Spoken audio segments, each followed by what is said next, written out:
Assalamualaikum warahmatullahi wabarakatuh. Saudara-saudaraku sekalian, mari kita renungkan sejenak. And they see the sword in my hand. Jika kita hidup di zaman Rasulullah SAW dan kita melihat seorang pemuda yang tidak bisa membaca, bahkan tidak bisa menulis, atau dikenal sebagai seorang yang umi, tiba-tiba beliau berkata, "Aku adalah utusan Allah. Aku menerima petunjuk dari Allah." Apakah semua orang akan langsung percaya?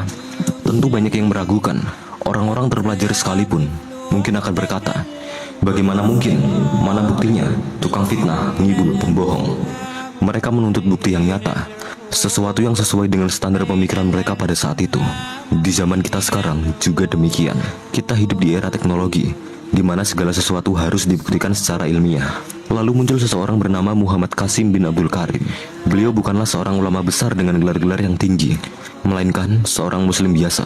Namun Muhammad Qasim datang dengan membawa pesan penting dari Allah Subhanahu wa taala. Muhammad Qasim mengatakan bahwa beliau telah melihat Allah Subhanahu wa taala di dalam mimpinya, bertemu dengan Nabi Muhammad SAW, dan beliau mendapatkan perintah untuk menyebarkan mimpinya kepada umat. Beliau membawa kabar gembira tentang masa depan Islam, kebangkitan umat, dan pesan untuk menyingkirkan segala bentuk kesyirikan yang ada.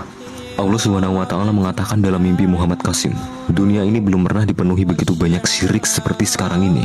Di mimpi lain Allah Subhanahu wa taala juga mengatakan, selama umat Islam tidak percaya pada mimpimu, aku tidak akan mengubah kondisi mereka. Mereka akan tetap seperti itu, dan aku akan terus menekan mereka dari segala sisi sampai mereka mempercayai mimpimu sebagai kebenaran. Dan semuanya akan terjadi persis seperti yang telah aku tunjukkan dalam mimpimu. Sama seperti di zaman Rasulullah SAW. Banyak orang yang menuntut bukti. Mereka berkata, "Jika kau bisa membelah bulan, maka kami akan percaya bahwa kau adalah utusan Allah." Dan ketika Rasulullah SAW berhasil membelah bulan atas izin Allah, mereka malah berkata, "Kau penyihir, penipu, dan lain sebagainya."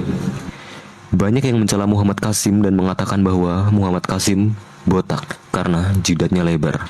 Dan sekarang atas izin Allah Subhanahu wa taala, folikel-folikel rambutnya mulai menumbuhkan rambut-rambut baru yang sangat banyak. Ini tentu sangat mustahil terjadi kecuali atas izin Allah Subhanahu wa taala. Mengingat usianya yang telah menginjak 49 tahun. Banyak yang mencela Muhammad Qasim dengan mengatakan bahwa mana mungkin orang seperti ini mendapatkan petunjuk dari Allah Subhanahu wa taala. Tetapi sekarang lihat, atas izin Allah Subhanahu wa taala, tinggi badan Muhammad Qasim bertambah dari yang awalnya sekitar 173 cm, kini menjadi lebih dari 176 cm. Ini mungkin adalah cara Allah Subhanahu wa taala untuk menunjukkan dan untuk memberikan bukti yang nyata kepada mereka yang telah mencela Muhammad Qasim bin Abdul Karim. Namun mari kita tanyakan pada diri kita sendiri, jika Allah Subhanahu wa taala ingin mengirimkan sebuah peringatan atau kabar gembira, apakah harus melalui cara yang kita harapkan atau cara yang sesuai dengan ekspektasi dari kita? Bukankah Allah Subhanahu wa taala Maha Kuasa dan telah memberi petunjuk kepada para nabi melalui cara yang di luar nalar manusia? Dan apakah kita semua merasa sempurna dan memiliki kekuasaan atas segalanya hingga kita mengatakan bahwa Muhammad Qasim tidak mungkin mendapatkan petunjuk dari Allah Subhanahu wa taala? Apakah kita merasa sempurna? Apakah kita merasa telah menjadi orang yang paling alim dan paling bertakwa? Jika kita merasa lebih baik dari seseorang, lalu apa bedanya kita dengan iblis? Memang benar, tugas kita bukanlah langsung percaya, namun juga bukan langsung menolak dengan mentah-mentah. Tugas kita adalah mengkaji, membandingkan dengan Al-Quran dan As-Sunnah, dan mempelajari isi mimpi dari Muhammad Qasim bin Abdul Karim. Dalam hadis Nabi Muhammad SAW bersabda, mimpi yang benar adalah satu bagian dari 46 bagian kenabian. Di zaman yang penuh dengan fitnah ini, mungkin saja kebenaran datang melalui jalan yang paling tidak kita duga.